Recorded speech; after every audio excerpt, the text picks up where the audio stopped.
either by being mirrored adequately or by you being capable of being admired. Well, you know, Dad may be capable of being admired, but he may not be there. See, he may be gone. Or Dad may be abusive. If Dad is abusive, it ruins the child's ability to admire Dad. So in other words, there are things that happen in the life of early childhood that keep this healthy sense of wonderfulness from developing and gradually coming down to human size. Now, what happens if the child either is not mirrored enough, that is, if the child does not get enough attuned, careful attention and celebration, or there isn't somebody in the environment for the child to admire and snuggle up to? Does this mean that this grandiosity that the child comes into the world with goes away? Not according to Kohut. According to Kohut and the self-psychologist, the grandiosity remains present, but get this, in its primitive forms. You get that? Now stay with that a minute, and I want you to think about it because it's important for understanding this stuff. The child has this normal God claim. I'm just a little wonderful package of joy. See? And it's natural, normal, healthy. Needs to be met with this welcoming crash, you know. If it is, that stuff transforms gradually and the child comes down off the throne to join the human race with healthy self-esteem. If it doesn't happen, and there's no one to idealize and merge with adequately, then the infantile grandiosity does not go away. It stays primitive. What happens to it then? Well, various things can happen to it, which is what we want to talk about tonight. What happens to it is that it remains the grandiose self-organization in the psyche, or sometimes called the grandiose exhibitionistic self-organization. It remains an entity in the psyche. It is not transformed. It remains loaded with numinous energy, powerful energy, powerful claims.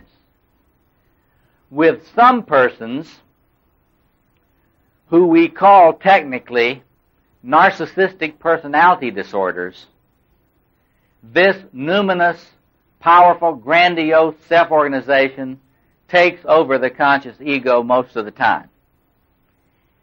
This is the Diagnostic and Statistical Manual's category called the narcissistic personality disorder.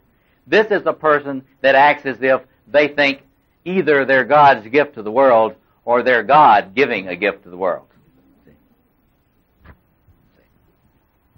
It is a person who believes that you exist to serve his or her whims. It is a person who makes all sorts of claims on others without feeling any need to reciprocate. It is a person with a compulsive need to be adored uncritically. Uncritically. Now, this is the case, now stay with me on this. This is the case when that grandiose self-organization has not been transformed, it has remained primitive, and in this person it stays in control of the ego of the person.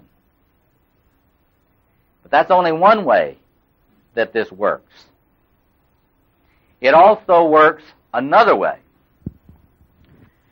It can remain intensely present, but because of the parental environments not being welcoming to it, it is split off from consciousness.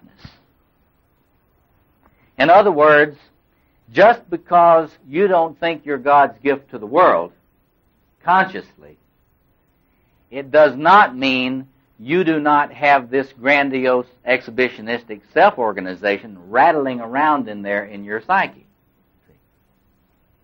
what other forms can it take? Well, one form that it takes is chronic depression in a person. That is to say, the person is not aware at all of having any sense of godlike claims or feeling godlike. What you do notice, however, is that the individual feels himself or herself to be the object of perfectionistic attacks in their own thoughts. You see? Whatever they do, they may say, this is not good enough. I shouldn't be here. I am unworthy. Every time they have a creative project to do, they may start it and tear it up. Why? Not because the ego really feels this, but because behind the ego's consciousness, the grandiose self-organization, in this primitive godlike way, is attacking every effort of the human ego. And there are many, many other forms that this takes. In other words, the important thing to get is that when the child has not been helped to come down from the high chair, this organization remains, according to the self-psychologist, we'll get to the Jungian view of this in a little bit, but this organization remains intact. It either possesses the ego, in which case you have the narcissistic personality disorder, or it remains out of the ego's consciousness and influences the personality and life experience of the person from, so to speak, behind the scenes. And what I would like us to think together a little bit about is some of the ways in which this manifests, especially the one that's behind the scenes. How does this manifest? Well, it manifests in a number of ways. I have mentioned depression, chronic depression. Another way it manifests itself is in chronic, powerful, compulsive envy of other people. In other words, if you find yourself having a lot of struggles with the problem of envying other people, this is one expression of this grandiose self-organization within the psyche, not being accessible to your conscious mind, but creating in you envy attacks on other people. What in effect we're doing is we project the great self out there on others and envy it as if we don't have connection with it. In other words, if we don't have connection with our own grandiosity, we do not have self-esteem. If we don't have connection with our own grandiosity, we feel like we are nothing, and that makes everyone else around us look as if they have the good and we do not. We can't get to it. There is another important group of behaviors that we normally do not associate with this pathological narcissism, but which also manifests the presence near the ego of this grandiose self-organization. And that is the behaviors that we know as compulsive behaviors. In other words, according to the point of view of self-psychology, all addictive behaviors are an expression of the energy, the grandiose energies coming off of this grandiose self-organization and the individual ego or self-structure of the individual not being able to integrate this.